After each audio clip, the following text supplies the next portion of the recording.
اللہ کے نام سے شروع جو بڑا مہربان اور نہایت رحم والا ہے۔ کروڑوں درود نبی کریم صلی اللہ علیہ وآلہ وسلم پر، جن پر اللہ رب العزت خود درود بھیجتا ہے۔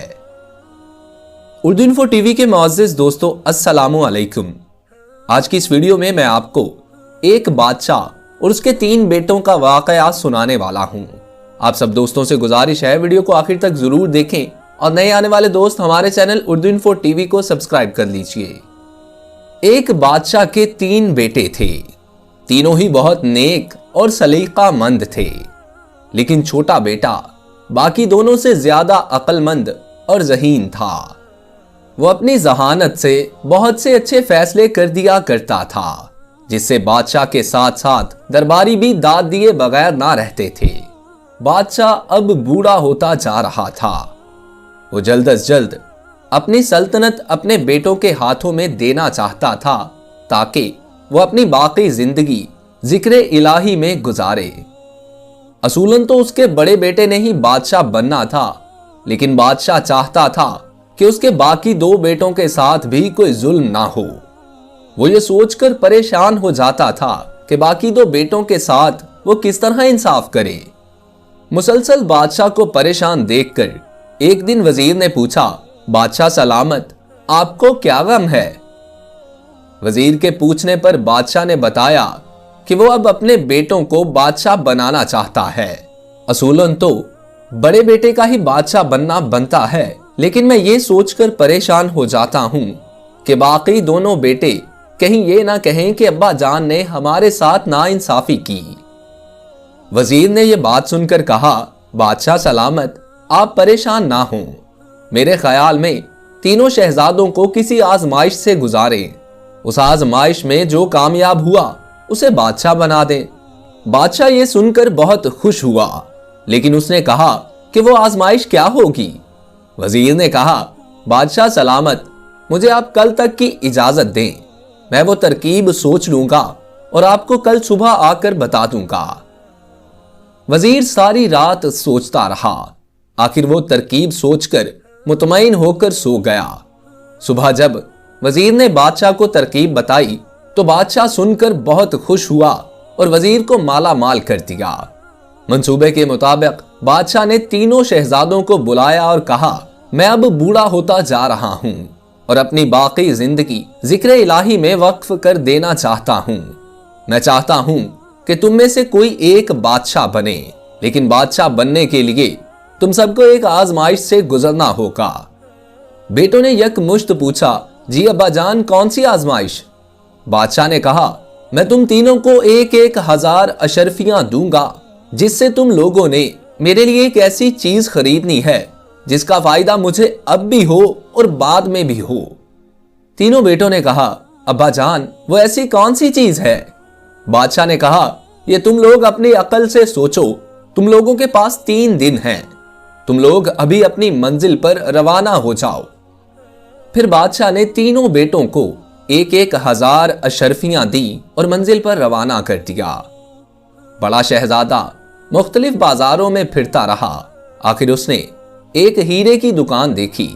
ہیروں کو دیکھ کر وہ چندیا گیا اور بے اختیار دکان میں داخل ہو گیا اور دکاندار کو مختلف ہیرے دکھانے کو کہا۔ دکاندار نے جب ہیرے دکھائے تو شہزادے کو ایک ہیرا پسند آ گیا۔ جب شہزادے نے مالیت پوچھی تو دکاندار نے کہا کہ اس کی قیمت 1,000 اشرفیاں ہیں۔ بڑا شہزادہ یہ سن کر بہت خوش ہوا اور دکاندار سے ہیرا لے کر واپس آ گیا اور تیسرے دن کا انتظار کرنے لگا۔ دوسرا شہزادہ بھی ایسے ہی پھرتا رہا۔ منجلے شہزادے کو اچھی اور مضبوط تلواریں بہت پسند تھیں، سو وہ ایک دکان پر گیا جہاں اس نے سونے کی تلوار دیکھی۔ شہزادے کے پوچھنے پر دکاندار نے بتایا کہ کوئی تاجر آ کر یہ تلوار فروخت کر گیا۔ یہ تلوار بہت نایاب ہے اور اس کی قیمت بھی بہت زیادہ ہے۔ شہزادہ تلوار کو دیکھ کر بہت خوش تھا۔ اس نے دکاندار سے کہا کہ اگر میں 1,000 سونے کی اشرفیاں دوں تو کیا تم یہ تلوار مجھے دے دو گے؟ دکاندار نے ہنسی خوشی کہا، جی ہاں ضرور، کیوں نہیں۔ شہزادے نے فوراً 1,000 اشرفیاں دے کر سونے کی تلوار خرید لی اور وہ بھی تیسرے دن کا انتظار کرنے لگا۔ چھوٹا شہزادہ سوچتا رہا وہ مختلف بازاروں میں سے گزرتا اور دیکھتا کہ سب بازاروں میں بہت سا سامان ہے، ابا جان کے لیے کیا خریدوں اور کیا نہ خریدوں۔ خیر، تیسرا دن بھی آ گیا۔ سب شہزادے محل میں پہنچے، انہوں نے اپنی اپنی چیزیں لے لیں اور بادشاہ کی خدمت میں حاضر ہوئے۔ سب سے بڑے شہزادے نے بادشاہ کو ہیرا دکھایا اور مونچھوں کو تاؤ دیتے ہوئے کہا، دیکھیں ابا جان میں آپ کے لیے کیا لایا ہوں۔ منجلے شہزادے نے بڑے کو دھکا دے کر کہا، ابا جان دیکھیے میں آپ کے لیے سونے کی تلوار لے کر آیا ہوں۔ بادشاہ حیران ہو کر پوچھنے لگا کہ ان سب چیزوں کا مجھے کیا فائدہ ہوگا؟ میں جب مروں گا تو یہ چیزیں میرے کیا کام آئیں گی؟ چھوٹا شہزادہ خاموش کھڑا تھا۔ بادشاہ نے اس سے پوچھا، ہاں بھائی تم کیا لے کر آئے ہو؟ اس نے کہا، ابا جان میں بازاروں میں بہت دیر بھٹکتا رہا، مجھے کوئی بھی ایسی چیز نظر نہیں آ رہی تھی جو آپ کو دنیا میں بھی فائدہ دے اور آخرت میں بھی۔ میں جب بھی بازاروں میں جاتا اور دیکھتا کہ سب بازاروں میں بہت سے فقیر مانگ رہے ہیں اور لوگ انہیں برا بھلا کہہ رہے ہیں، مجھ سے رہا نہ گیا، میں نے سارے فقیروں میں اشرفیاں بانٹ دیں۔ ابا جان وہ سب بہت خوش ہوئے اور آپ کو اور مجھے دعائیں دینے لگے۔ جی ابا جان، میں نے تمام اشرفیاں غریبوں میں تقسیم کر دی ہیں اور انہیں اتنا دے دیا ہے کہ وہ اپنی زندگی عزت سے گزاریں۔ وہ آپ کو بہت دعائیں دے رہے تھے جس کا فائدہ آپ کو اب بھی ہوگا اور آخرت میں بھی۔ یہ دعائیں آخرت میں آپ کو بخشش میں مدد دیں گی۔ بادشاہ کے چھوٹے بیٹے کی یہ باتیں سن کر پورا دربار اش اش کر اٹھا۔ تمام وزراء اور بادشاہ بہت خوش ہوئے۔ تمام وزراء اور بادشاہ کے متفقہ فیصلے پر چھوٹے بیٹے کو بادشاہ بنا دیا گیا۔